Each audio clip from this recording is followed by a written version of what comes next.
अस्सलाम वालेकुम friends, welcome back to my channel. दोस्तों, आज मैं आपको बताऊंगी कि आपके बेबी के लिए जो मस्ट है चीज़ें हैं जो आपके पास लाजमी होने चाहिए एक न्यूबॉर्न बेबी को, और ये किसी भी टाइम ज़रूरत पड़ सकती है। तो ये आप लोगों ने सबसे पहले ये सारी जो मेडिसिन आप लोग देख रहे हो ये आप लोगों ने लेके रखनी है। तो मैं आपको स्टार्ट से सारी बता देती हूँ वन बाय वन कि ये किस पर्पज़ के लिए यूज़ होती हैं। तो ये सबसे पहले मेरे पास है विटामिन डी के ड्रॉप्स हैं, सनशाइन ड्रॉप्स हैं। ये आप लोगों ने 6 माह तक अपने बेबी को लाज़मी देने हैं। सिर्फ़ आपने जैसे बच्चा पैदा होता है तो उसी डे से ही आपने इनको स्टार्ट करना है, और इसका कोई साइड इफ़ेक्ट नहीं होता, बल्कि ये बेबी की जो हड्डियाँ होती हैं उसको स्ट्रॉन्ग करने के लिए बहुत ज़रूरी होता है विटामिन डी। क्योंकि हम बच्चे को इतनी ज़्यादा धूप नहीं लगवाते, कलर का इशू हो जाता है, तो उसके लिए आप लोग ये यूज़ कर सकते हो।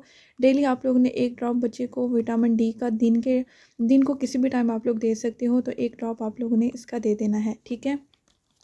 उसके बाद जो है ना ये नेज़ल ड्रॉप्स हैं नॉर्सलाइन ये आप लोगों ने बेबी को देना है जब आपके बच्चे की नाक बंद हो। सर्दियों में अक्सर जो बच्चे पैदा होते हैं उनकी नाक का काफ़ी इशू होता है, उनके जो नाक है वो बंद हो जाती है। तो 1 ड्रॉप आप लोगों ने जो नोज़ है उसके एक साइड पे डालना है और दूसरा ड्रॉप दूसरी साइड पे डालना है। तो ये आप लोगों ने लाज़मी रखने हैं। जब भी आपको ज़रूरत हो तो ये आप लोग जो है ना यूज़ कर सकते हो। जब आपको लगे कि आपके बेबी की नोज़ बंद है तो आप उस टाइम इसको यूज़ कर सकते हो। और इस बात का ख्याल रखना है, इसके इंस्ट्रक्शंस को आप लोगों ने लाज़मी पढ़ लेना, क्योंकि यहाँ पे लिखा हुआ है कि जब आप इस मेडिसिन को, इस ड्रॉप को, इन ड्रॉप्स को खोलेंगे तो उसके 30 दिन के अंदर अंदर आपने इसको इस्तेमाल करना है। अगर 30 दिन से ज़्यादा हो जाए तो आपने इसको वेस्ट कर लेना और फिर आप लोगों ने न्यू ले लेने हैं।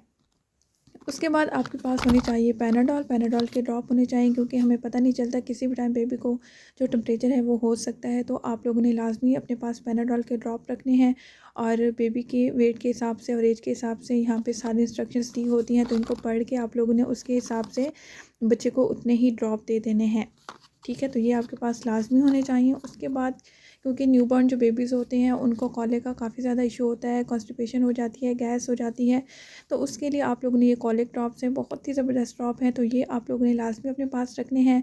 तो जब भी आपको लगे कि आपका बच्चा जो है बिला वजह रो रहा है, या मतलब कि उसके पेट में दर्द हो रहा है, क्योंकि पता चल जाता है मदर को, ज़ाहिर सी बात है, तो फिर आप लोगों ने ये कॉलिक के ड्रॉप दे देने हैं। अगर बच्चे को ज़रूरत नहीं भी है, मतलब कि बच्चा ठीक है अल्हम्दुलिल्लाह, उसके अलावा भी आप लोग इसको जो डेली बेसिस पे है वो दे सकते हैं। इससे कॉलिक का इशू बिल्कुल भी नहीं होगा।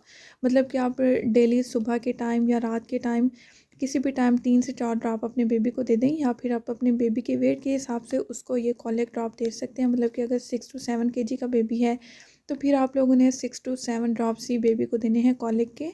और दिन को किस टाइम दे सकते हो, रात को भी दे सकते हो, ताकि बेबी सुकून से सारा दिन सो सके। या रात को अगर आपके बेबी को, क्योंकि अक्सर बेबीज़ को रात के टाइम ज़्यादा इशू होता है कॉलिक का, तो आप लोग जो है ना मगरिब के बाद इन कॉलिक ड्रॉप्स को दे सकते हो बेबी को, और इससे उसको गैस का कोई भी इशू नहीं होगा। उसके बाद क्योंकि पैम्पर पहनाने होते हैं हमने बेबीज़ को, डायपर्स लगाना होता है, तो उसके लिए आपके पास रैशनल क्रीम लाजमी होनी चाहिए, क्योंकि रैशेस भी हो जाते हैं बेबीज़ को। तो इसके एक और मैं आपको मेथड बता दूं कि जिससे आप रैशेस से बच सकते हो। एक तो जब भी आप डायपर बेबी का चेंज करो उसके लिए ज़रूरी है कि आपने जो है बच्चे को वैसलीन लाजमी लगानी है डायपर चेंज करते टाइम। उससे बेबी को जो रैशेस हैं वो नहीं होते। इसके अलावा भी अगर आपको लगता है अगर आप ज़्यादा टाइम तक पैम्पर लगाओगे बच्चे को, या उसने पॉटी की, वो आपने साफ़ नहीं की, तो उस वजह से भी बेबी को रैशेस हो जाते हैं। तो उसके लिए आप लोगों ने क्या करना है, ये एफिजेंटा क्रीम है, ये अपने पास लाजमी रखनी है। ये रैशनल क्रीम है और एलर्जी के लिए भी ये यूज़ होती है। तो इसको आप लोगों ने लाज़मी वहाँ पे रैशेस पे लगा के फिर ऊपर से पैम्पर पहना देना है। फिर आप जैसे ही दूसरी दफ़ा देखोगे पैम्पर उतारोगे तो आपको फ़ील होगा कि काफ़ी ज़्यादा इससे फ़र्क पड़ जाता है। एक ये क्रीम है मेरे पास और एक ये है हेड्राज़ोल, ठीक है। तो ये दोनों रैशेस के लिए बहुत ज़रूरी हैं, रैशनल क्रीम्स हैं। तो इन दोनों में से आप कोई भी यूज़ कर सकते हो, तो दोनों बहुत अच्छी हैं। जो ज़्यादा बेस्ट अगर आप लोग मुझसे पूछे तो ये हेड्राज़ोल मुझे ज़्यादा पर्सनली जो है वो अच्छी लगती है। इससे ज़्यादा जल्दी से जो बेबी के रैशेज़ होते हैं वो रिकवर होते हैं।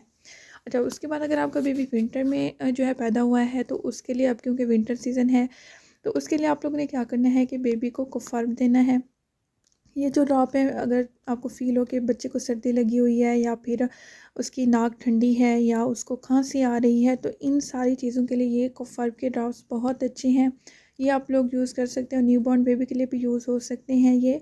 तो आप लोगों ने 2 से अगर मतलब कि 1 से 2 माह का बेबी है आपका, या 3 माह का है, तो आप लोगों ने जो है ना 2 से 3 ड्रॉप देने हैं। उसके अलावा अगर आपका बेबी 6 टू 5 मंथ है तो बाकी सारी जो इंस्ट्रक्शंस है ना यहाँ पे लिखी हुई हैं कि आप लोगों ने कितने ड्रॉप्स कितने मंथ के बेबी को देने हैं। ठीक, अच्छा, इसके अलावा आप लोग ने ये ग्राइप वाटर है ये अपने पास लाजमी रखना है। ये भी बहुत ज़रूरी होता है बच्चों के लिए। डेली आप लोगों ने इसका जो 1 चम्मच है ना वो अपने बेबी को देना है और इसको थोड़ा-सा गर्म करके आप लोगों ने विंटर में यूज़ करना है। और ये बहुत अच्छा है, इससे जो बच्चे का पेट है वो सही रहता है और उसको गैस का इशू भी नहीं होता और कॉन्स्टिपेशन का इशू भी नहीं होता। तो ये इसके लिए बहुत अच्छा है, ये आप लोगों ने डेली बेसिस पे यूज़ करना है। ये आप सुबह के टाइम मतलब 10 से 11 बजे तक आप अपने बच्चे को जो है वो दे सकते हैं और ये बहुत अच्छा होता है।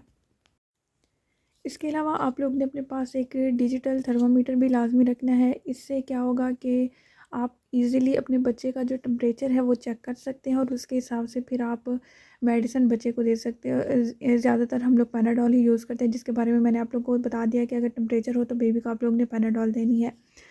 तो उसके लिए टेम्परेचर को चेक करने के लिए एक डिजिटल थर्मामीटर भी आपने अपने पास लाज़मी रखना है। तो होपफुली आज की वीडियो आपको अच्छी लगी होगी और इसके अलावा आपका कोई भी क्वेश्चन हो तो आप नीचे कमेंट बॉक्स में पूछ सकते हैं। अपना बहुत सारा ख्याल रखिएगा। अल्लाह हाफ़िज़।